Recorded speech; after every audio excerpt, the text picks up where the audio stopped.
the fourth one this year from the series, and we will have 4 days with very interesting speakers on different themes.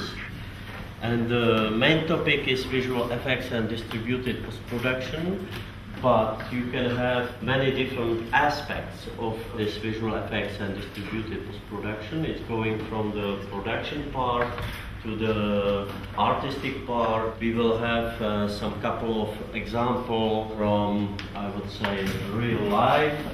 So stand. See how you do it? Show me how you do it. Show what you got. Okay. So just look into the front of the arms in the side, and just this is a standing. Okay. So then we do sitting. Very plain, like that, neutral sitting. Okay. And the other is, the third would be any kind of thing, kind of in between. So it's called the workflow between the artist and the programmer is quite shared, I will say, because on the forums it's the artist, Ogre 3D, it's artists also speaking there and programmers. So it's quite nice actually to deal on both sides, because usually between the programmer and the artist there is always some cut that is not understandable, which is maybe normal. But on this kind of forum of Ogre 3D, you can resolve a lot of things if you cannot, and ask questions and everything, and vice versa between the artist and programmer. Change. Change. Change. This is Maya. Maya is one of the most common software used in film production. It looks a bit scary, actually, but it's really simple to use, really powerful. And the good thing is you can work stereoscopy. Change. Change. So what's really interesting, and I was really happy when I saw this test, and this was done in post-production, is after managing light and dark, and after managing level of information and composition, how do I manage my blurriness? Well, this was a big spot when it was really blurry, so the post-production girl and the gentleman that spoke to you yesterday will be better at this, but what she did is she blurred it and then she heightened the contrast. And what I want in this image is blurs that are not blurry, so everything is sharp the whole time. See, so what we're doing here, and that's very technical information, we're reducing information rather than blurring. And this is how painters work. What I'm doing here is I'm just blurring everything by reducing detail, so I have this hard blur. And this is very interesting. And the blur is never very soft. See on this, the white stroke up there? Well, it's just like a brush stroke, just bang, but it doesn't spread. So this was one of the rules. Never have a soft blur. And this was done in post-production. So they took the image, they blurred it by layers, and they tightened it. Change.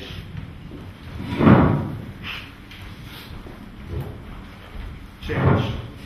Remote performance is basically, in a nutshell, real-time interaction across the computer network.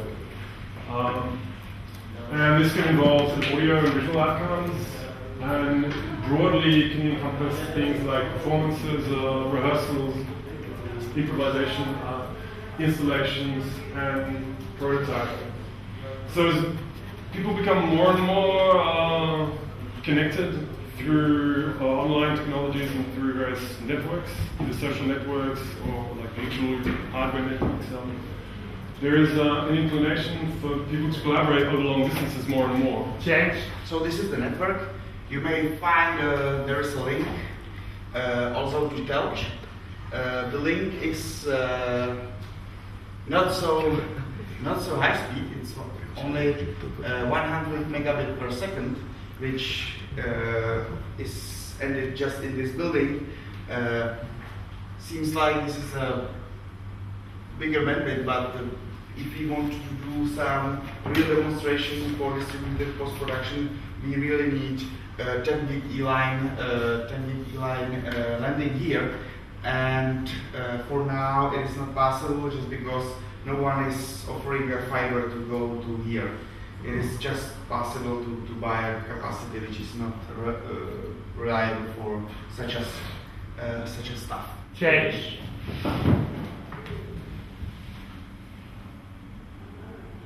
tools actually for video processing, as Max MSP, I think this extension is called Jitter, I'm not sure, or iSnap. They are not only for audio processing but also for video processing. And how do you actually do it? The process, how you do it, is actually that you have boxes that are somehow processing the signal. It's very well described. Those boxes, they have some inputs and some outputs. And how you program this thing is that you connect the boxes with lines. And so you have input from the camera, so you put the camera on some sort of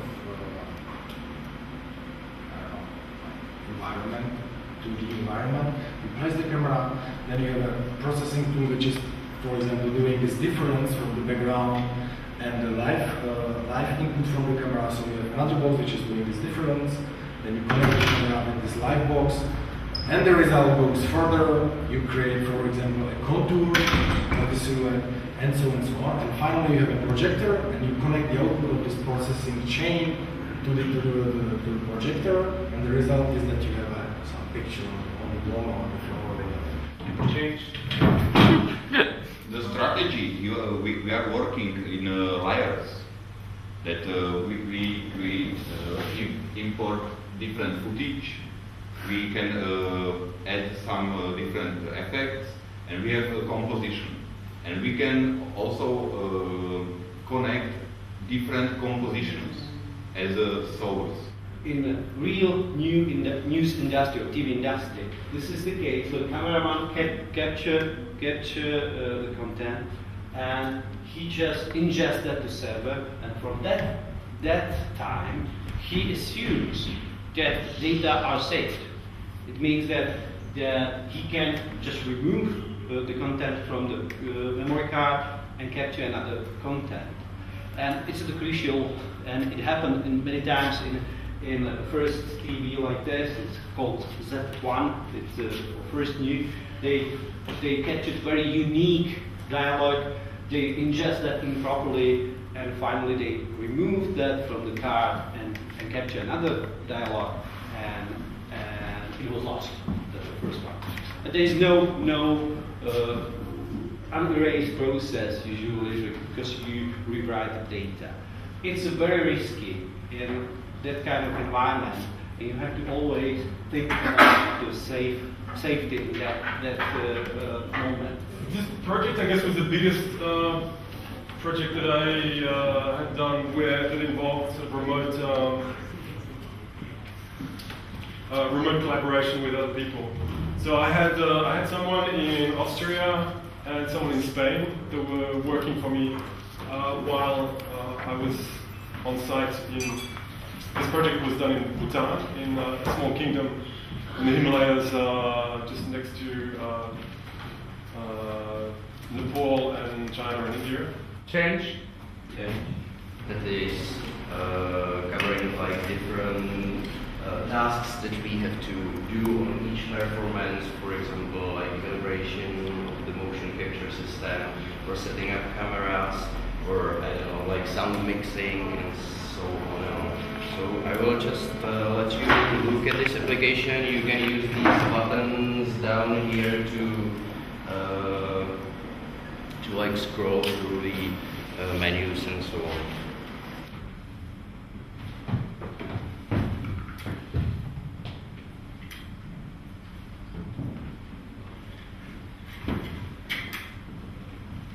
Okay, well, thank you. Thank you for everybody.